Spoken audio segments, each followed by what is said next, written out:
Hey, what's going on, guys? Thanks for tuning in today.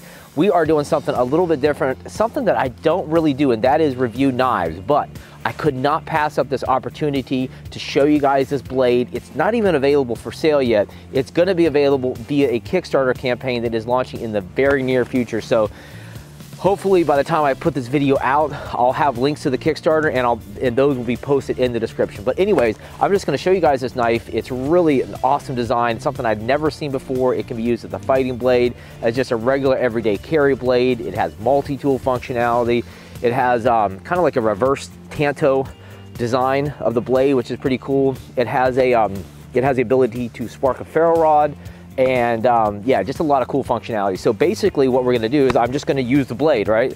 Because, you know, just not using the blade and just showing you stuff is kind of boring. So we're gonna go ahead and make a hobo stove with the blade. We're gonna use it to spark a fire, and we're gonna boil some water and have some oatmeal and some coffee. So I think you guys are gonna like this. Stay tuned, we're gonna jump in the content starting right now.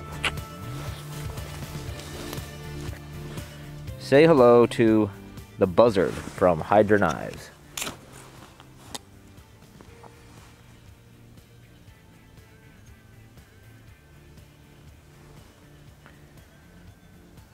Okay, so let's just go ahead and have a look at all the features on this blade. Starting right here, you see this tanto point. Not typical. I've never seen a tanto like this. It's kind of a reverse tanto, like I mentioned in the beginning, but some of you knife experts have probably seen this before. There's a fire steel nick right here for use with a ferro rod. Then thumb serrations right here for grip.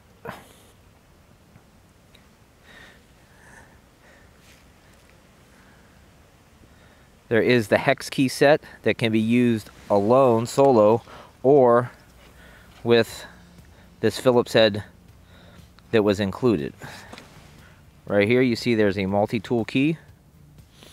And then this safety ring, you know, it can also be used as a bottle opener or for the traditional karambit style grip on the blade like that.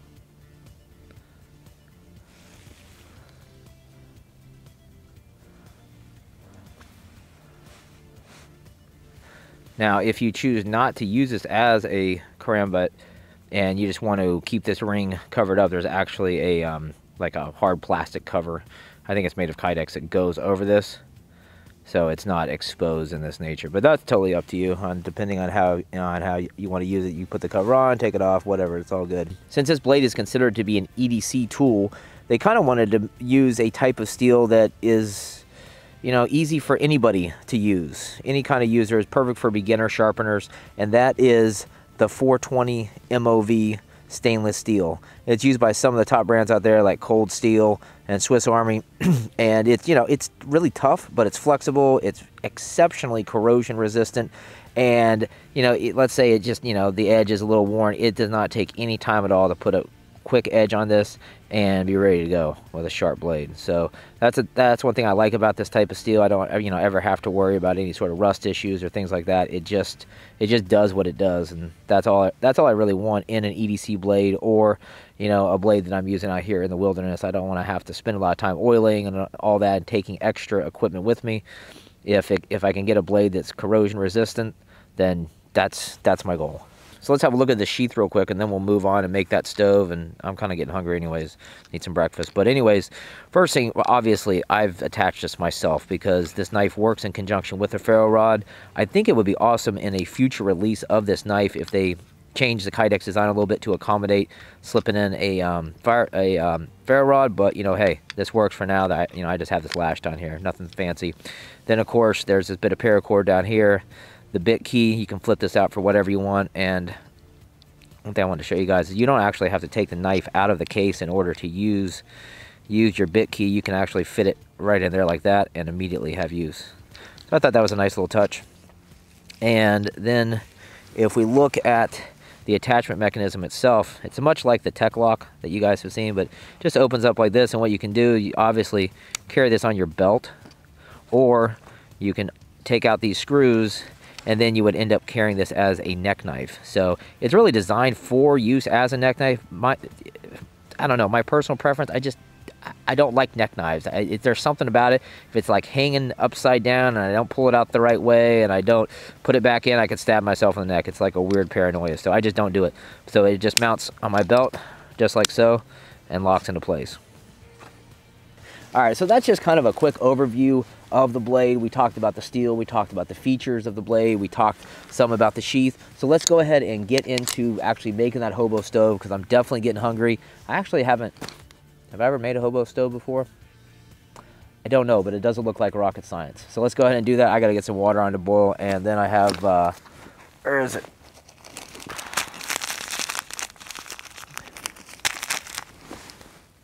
Some protein oatmeal. Because listen, you can never have enough protein, right?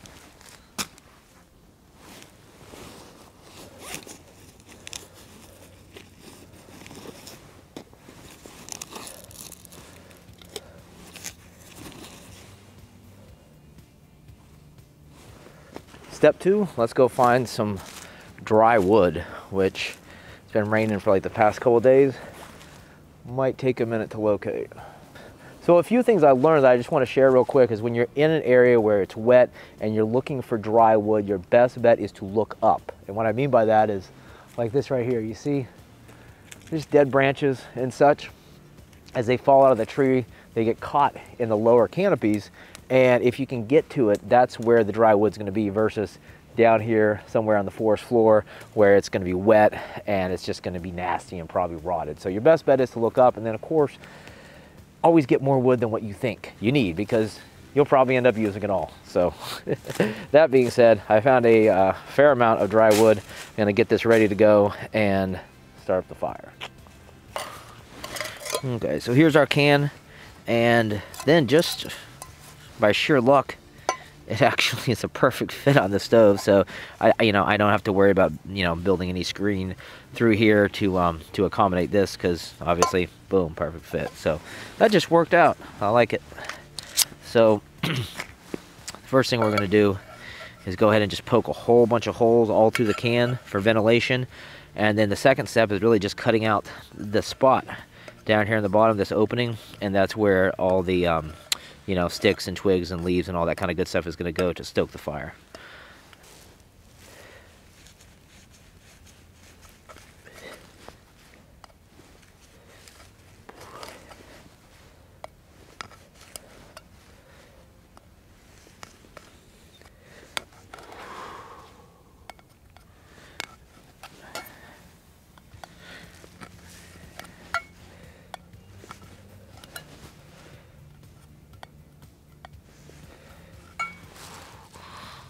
Let's see, where do we want to cut this open? Right, or maybe like right here.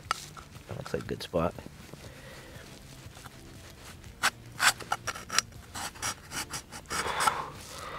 Yeah, solid cut. I like it. Let's do one more opening right here.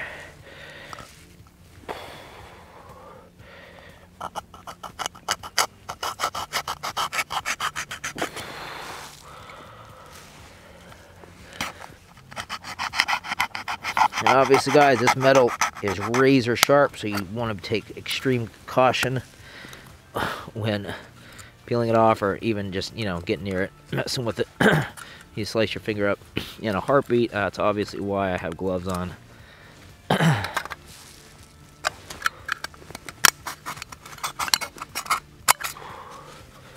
Alright, let's see, maybe this pole's too big, maybe it's too small, I don't know, we'll find out.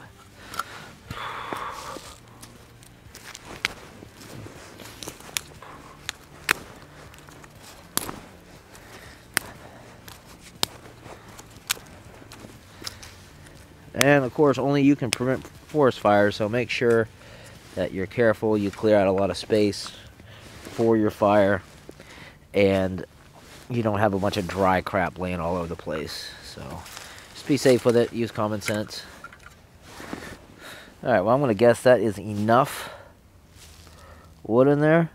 What do you think? What do you guys think? You think that's enough wood to get started? I don't know, like I said, I don't think I've ever done this before, so I guess we'll find out, right? This is probably one of my favorite commercial tinder. It's good stuff. Finely ground wood, fiber, and wax.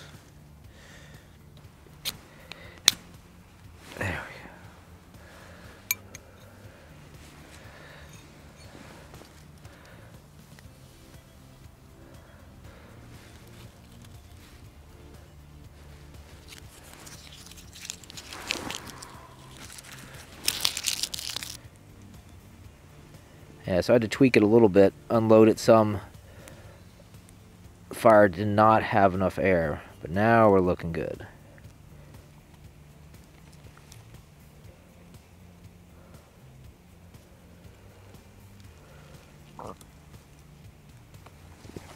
Is that water ready? Yep. Looking like it. So oatmeal versus coffee.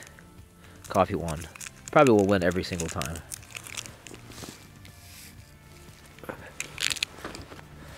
So I'm just going to let that burn. A little bit of extra warmth is nice. Alright guys, that's it. You've seen the buzzard in action. I've had this now for about 2 months, and I've used it quite a bit. Used it in previous videos. You may have seen it on my hip. And overall, you know, obviously using it today is today as well. Just an overall quality blade. It's just, it has a nice aesthetic to it, doesn't it? Just this nice big chunk of steel. And it's a simplistic design, but they managed to work in a lot of functionality like I showed you. You know, you got the multi-tool there, hex key there, the fire nick, which you guys saw was real effective in action. And then, of course, the fact that this can be used as a fighting blade as well is really cool. So obviously suited for out here in the woods just fine. Also an urban environment. I'm going to post a link down in the description to the Kickstarter. Hopefully by the time I publish this video, I will have that. I expect to. And then I'll also put it down there in a pinned comment so you guys can go check it out and support this new knife company.